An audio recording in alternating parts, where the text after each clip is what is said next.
자, 여러분들의 종목 고민들 속 시원하게 한번 날려볼까 싶은데요. 역시나 시장에 대한 이야기 좀 해놓고 출발하겠습니다. 지난주가 아니죠. 이번 주 월요일에 제가 고점 신호가 나오는 것 같다. 그렇기 때문에 이런 신호는 우리가 무시해서는 안 된다라고 설명을 해드렸는데 거래가 굉장히 많이 발생이 되면서 윗꼬리를 달고 변동을 보여줬죠. 그리고 이렇게 만든 주범이라고 할 만한 종목은 삼성전자였습니다. 우리가 삼성전자를 한번 보게 되면 삼성전자 지금 비중이 굉장히 커져 있죠. 삼성전자가 코스피 비중에서 굉장히 큰 폭을 차지하고 있는데 거래량이 매우 많이 터져서 이날 꼬리를 달면서 밑으로 빠져 있습니다. 제가 이때 설명해드린 게 신라젠과 같은 종목을 보시면은 이런 종목처럼 급등하다가 윗꼬리 달고 거래가 실려서 빠지게 되면은 그렇게 된다라고 말씀을 드렸어요. 근데 이제 그렇게 이야기를 하니까 어떤 일각에서는 이런 질문도 있었습니다. 아니 신라젠 같은 잡주랑 삼성전자랑 비교를 하다니요? 라는 질문이 있었거든요. 제가 이렇게 말씀드리고 싶습니다. 삼성전자 이제 잡주입니다. 이렇게 급등한 거면 잡주지 무슨 이게 대형주입니까? 대형주의 채통은 이미 없어진 지가 오래되었다 생각이 들고요. 잡주스러운 움직임을 보여주고 있다고 한다면 우리도 잡주로 대응을 하면 될 것 같습니다.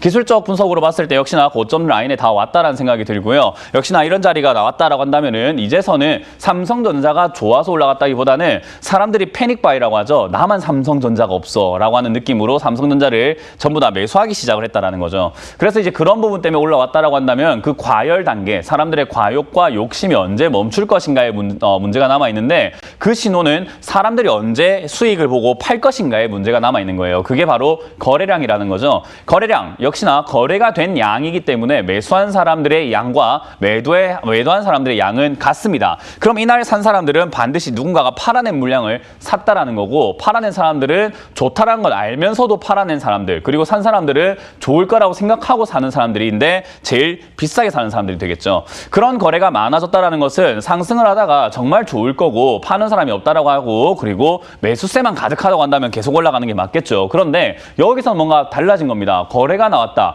파는 사람이 등장했다라는 거죠. 이 자리는 우리가 뭔지는 몰라도 매도하려고 하는 사람들이 등장했다. 수익을 챙기려고 하는 자들이 등장했다라고 보는 게 맞는 것 같습니다.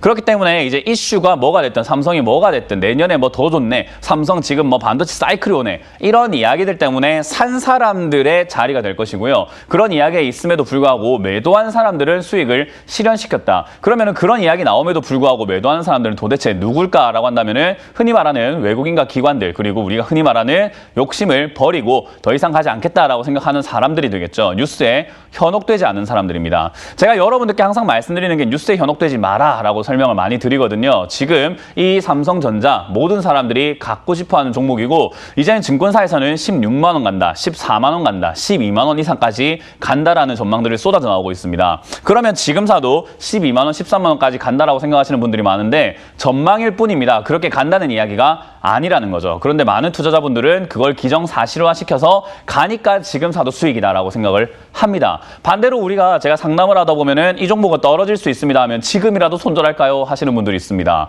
지금이라도 손절할까요가 아니라 떨어질 수 있으나 괜찮다 또는 떨어질 수 있기 때문에 이 정도 선에서 정리하는 게 좋다인 건데 많은 사람들은 떨어질 수 있다라고 하면은 떨어지는 걸 기정사실화해서 생각을 한다라는 거죠. 저는 그런 부분들이 역시 투자하는 데 있어가지고 올바르지 않는 판단을 하게 만든다 생각이 듭니다.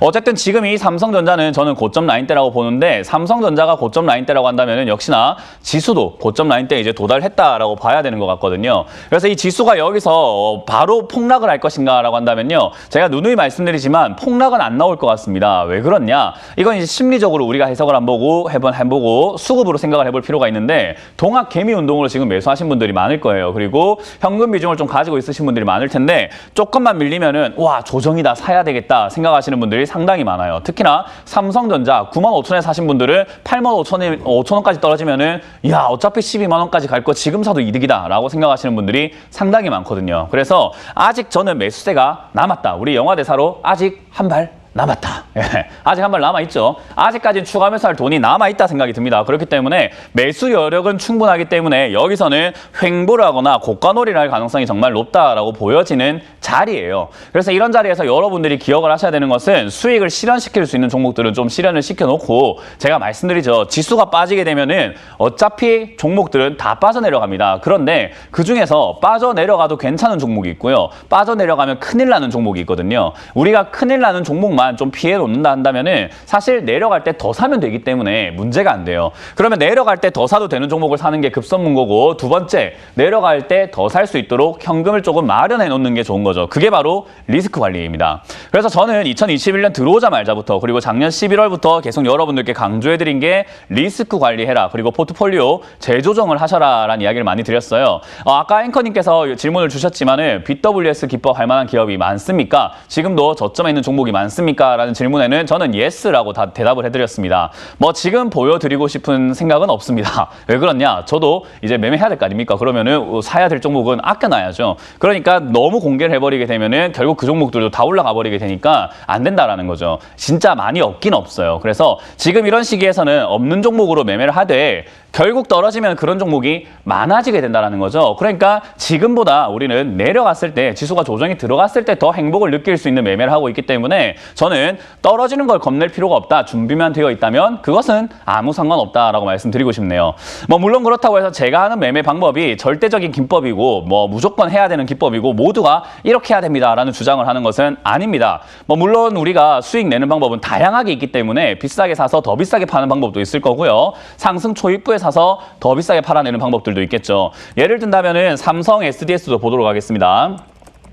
삼성 SDS라는 이 기업 자체는요, 제가 8월 달부터 9월까지 좋다라고 말씀을 드렸던 종목인데, 저는 이런 데 사서 기다려서 올라갈 때 파는 걸 좋아하는 사람이죠. 그래서 기다리는 게 좀 오래 기다리는 편인 거니까, 야, 이거를 지금 내가 5개월 기다려가지고 20% 수익을 내면은 나쁜 건 아닌 것 같은데 100만 원 사서 20% 수익 내서 뭐 하겠니? 라는 거예요. 그래서 저는 이렇게 BWS 기법을 할 때 좋은 기업이라고 확신이 든다면 비중을 크게 들어갑니다. 이런 종목은 1,000만 원, 2,000만 원, 3,000만 원, 5,000만 원, 1억 이렇게 들어가가지고 20% 이상을 수익을 내는 거죠. 그렇게 생각하면 어떤가요? 100만 원에 20%면 20만 원인데 1억에 20%면 2천만 원이죠. 작은 돈이 절대로 아니라는 거죠. 그래서 저는 수익률을 키우기보다는 수익금을 키우는 방법으로 매매를 하고 있고요. 그러다 보니까 좋은 기업을 찾는데 아무래도 조금 습관이 되어 있죠. 근데 여러분들 방송을 보시면 아시겠지만 저는 이때부터 좋다, 사서 기다려서 팔자라고 했지만 이제서야 좋다는 사람들도 지금 굉장히 많습니다. 그게 바로 매매 방식의 차이인 거죠. 제가 하는 매매는 대한민국 통틀어 가지고 저는 개인적으로 2% 미만이라고 생각을 해요. 제가 하는 매매, 음봉 매매라고 하거든요. 사서 기다려서 파는 매매는요, 대한민국 전문가들 통틀어 가지고 저는 딱 2% 정도도 안 될 것이다 라고 생각을 해요. 100명의 전문가 중에서 단 2명만이 하고 있는 매매가 이런 매매라고 설명해드리고 싶습니다.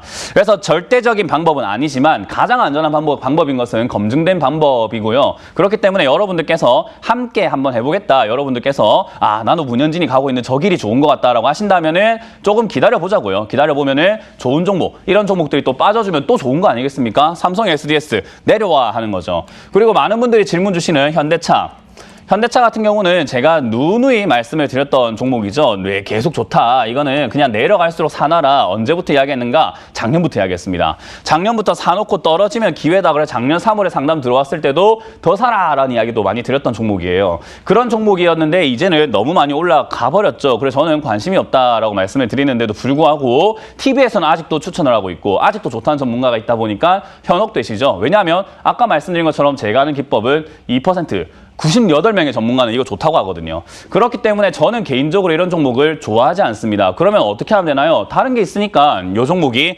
내려갈 때까지 다른 종목으로 매매하거나 현금 좀 들고 기다리면 내가 사랑했던 모습으로 또 떨어지게 됩니다. 현대차는 절대로 나쁜 기업이 아닙니다. 자율주행, 전기차, 수소차, 모든 자동차 테마의 대장이기 때문에 절대로 나쁜 기업이 아닙니다. 그러면 떨어지면은 기회죠. 만약 얘가 3만 원까지 빠진다면 저는 인생을 걸어볼 생각입니다. 그 정도로 좋은 기업이 싸지는 것에 초점을 맞춰라는 거예요. 3만 원까지 빠지면 망하는 거 아닌가요가 아니라는 거예요. 그래서 여러분들께서 그런 식으로 좀 극단적으로 생각해서 3만 원인 거지, 어찌됐든 주가가 내려갔을 때 좋은 기업을 싸게 산다라는 개념만 가지고 있으시다면 제가 하는 매매 별로 어렵지 않게 여러분들도 함께 하실 수가 있을 것 같습니다.